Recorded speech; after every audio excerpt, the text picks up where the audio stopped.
हमारे आज की विक्रम बेताल की कहानी का नाम है सबसे अधिक त्यागी कौन।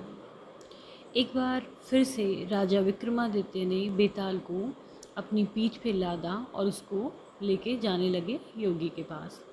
रास्ते में बेताल फिर से कहानी सुनाता है और बताता है, बीरबाहु नाम का एक राजा था जो छोटे छोटे राज्यों पे राज किया करता था।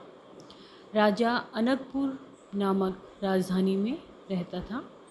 उसी राजधानी में अर्थदत्त नाम का एक व्यापारी भी रहता था, जिसकी मदन सेना नाम की एक बेटी थी। व्यापारी की बेटी अक्सर घूमने के लिए बाग में जाया करती थी। एक दिन एक युवक ने मदन सेना को बाग में देखा और देखता ही रह गया। वो मदन सेना से प्रेम करने लगा और हरदम उसी के ख्यालों में रहने लगा।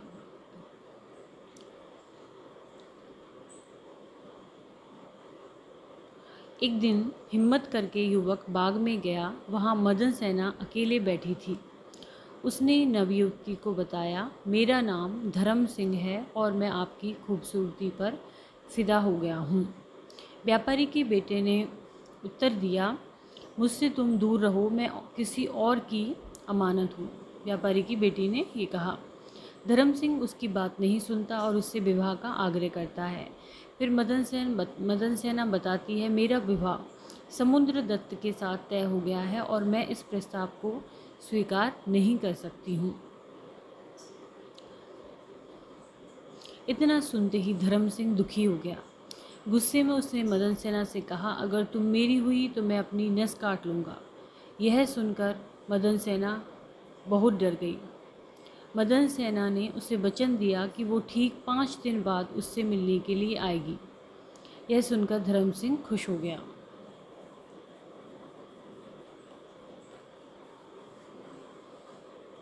इतना सुनते ही धर्म सिंह दुखी हो गया। गुस्से में उसने मदन सेना से कहा, अगर तुम मेरी नहीं हुई तो मैं अपनी नस काट लूँगा। यह सुनकर मदन सेना बहुत डर गई। मदन सेना ने उसे वचन दिया कि वो ठीक 5 दिन बाद उससे मिलने के लिए आएगी। यह सुनकर धर्म सिंह खुश हो गया। 5वें दिन मदन सेना का विवाह समुद्र दत्त से होना था। विवाह के सारे रीति रिवाज पूरे करने के बाद मदन सेना अपने पति समुद्र दत्त के घर चली गई, लेकिन उसे धर्म सिंह को दिया हुआ अपना वादा याद था।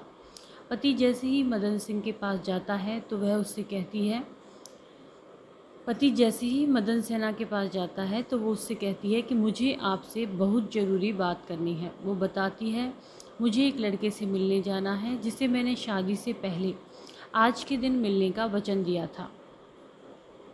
यह बात सुनकर समुद्रदत्त बहुत दुखी हो गया। उसने सोचा कि ऐसी महिला पर तो धिक्कार है जो पहले ही दिन दूसरे आदमी के पास जाना चाहती है। इसे अगर मैं रोकूंगा तो भी यह चली ही जाएगी। ऐसा सोचकर समुद्रदत्त ने उसे जाने की इजाज़त दे दी। पति के यहाँ से जाने की आज्ञा मिलने के बाद मदन सेना तेज़ी से उस लड़के के घर की ओर जाने लगी। दुल्हन के कपड़ों में जाती महिला को देखकर एक चोर ने उसको रोक लिया। उसका पल्ला पकड़कर चोर बोला, कहाँ चली? मदन सेना डर गई। उसने चोर को कहा, तुम मेरे गहने ले लो और मुझे जाने दो। चोर ने कहा, मुझे तेरे गहने नहीं चाहिए बल्कि तू चाहिए। मदन सेना ने सारी बात बताते हुए कहा, पहले मैं धर्म सिंह से मिलने जाऊंगी, उसके बाद मैं लौटकर तुम्हारे पास आऊंगी।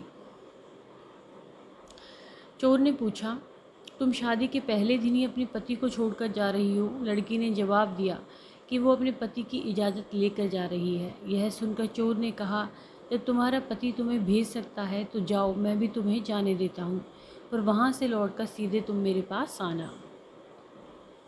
मदन सेना चोर को वचन देकर उस लड़के के पास जाने के लिए चलने लगी। उधर मदन सेना का पति और चोर दोनों ही उसका पीछा कर रहे थे।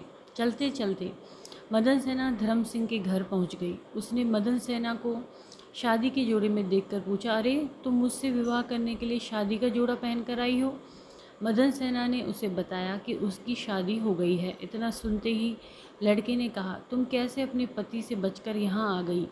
मदन सेना ने तो उसे सारी बात बता दी कि वो किस तरह अपने पति से इजाज़त लेकर आई है। यह सुनते ही धर्म सिंह ने कहा, तुम्हारे पति ने इतने विश्वास के साथ तुम्हें आने दिया है और अब तुम शादी करके किसी और की अमानत बन गई हो। प्रेम तो मैं तुमसे बहुत करता हूँ, लेकिन किसी और की स्त्री को हाथ नहीं लगा सकता। इससे पहले कि कोई तुम्हें देख ले, तुम चले जाओ अपने पति के पास। चोर और मदन सेना का पति दोनों छुपकर उसकी बात सुन रहे थे। जैसे ही मदन सेना धर्म सिंह के बाहर से निकलती है तो वह दोनों भी अपने अपने रास्ते पर निकल पड़ते हैं। मदन सेना लड़के के घर से निकलकर सीधा चोर के पास पहुंचती है। चोर उसे देखकर मन में सोचता है कि यह कितनी पवित्र है, इसके साथ कुछ भी करना गलत होगा। साथ ही उसे धर्म सिंह के घर की बात भी याद आ जाती है और मदन सेना की सच्चाई और धर्म सिंह के त्याग को देखकर प्रभावित होता है और कहता है, जाओ अपने पति के पास, यहाँ क्या कर रही हो। ऐसा कहकर चोर मदन सेना को उसके घर तक छोड़कर आता है। बेताल मदन सेना की कहानी रोककर राजा से पूछता है, ए राजन, अब यह बताओ इन तीनों में से सबसे बड़ा त्याग किसका है। विक्रमादित्य कहता है, बेताल, सबसे बड़ा त्याग चोर ने किया है। इतना सुनते ही वो राजा से पूछता है, कैसे। विक्रमादित्य कहता है, सुन बेताल, मदन सेना का पति उसे यह सोचकर जाने देता है कि यह दूसरे व्यक्ति के प्रति आकर्षित है। ऐसी स्त्री का क्या करना। धर्म सिंह उसे दूसरे की पत्नी समझकर छोड़ता है और उसे यह बोध भी था कि वह पाप कर रहा है। साथ ही इस बात का डर भी कि मदन सेना का पति सुबह होते ही उसे राजा से कहकर दंड न दिलवा दे। चोर को किसी बात का डर नहीं था। गहने से लदी स्त्री को उसने त्याग दिया। वो हमेशा से ही पाप कर्म करते आ रहा था, इस बार भी कर लेता तो उसका कुछ नहीं बिगड़ता। इसी वजह से चोर का त्याग बड़ा है। राजा का जवाब सुनकर बेताल बेहद खुश हुआ और वो बोला, राजन, तुमने अपना मुंह खोल दिया, अब मैं चलता हूँ। इतना कहकर बेताल फिर से उड़ जाता है। तो यदि कहानी आपको पसंद आए तो इसको लाइक करें, चैनल को सब्सक्राइब करें, कमेंट करें एंड शेयर करें। Thank you.